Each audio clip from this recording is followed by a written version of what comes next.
ಒಂದು ಕಾಲದಲ್ಲಿ ಒಂದು ಹಳ್ಳಿಯಲ್ಲಿ ದರ್ಜಿ ಇದ್ದ. ಅವನು ಪ್ರತಿದಿನ ತನ್ನ ಹೊಲಿಗೆ ಕೆಲಸದಲ್ಲಿ ಬ್ಯುಸಿಯಾಗಿರುತ್ತಿದ್ದ.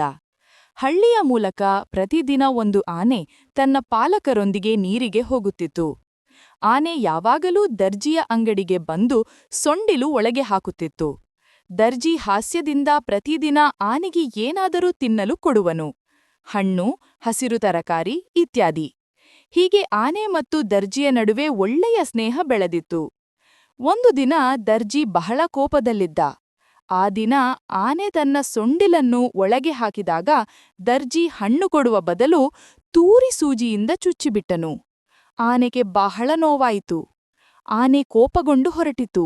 ನೀರು ಕುಡಿಯಲು ಹೋದಾಗ ಆನೆ ತನ್ನ ತೂಂಡಲ್ಲಿ ತುಂಬ ಕಸವಿದ್ದ ನೀರನ್ನು ತುಂಬಿಕೊಂಡಿತು.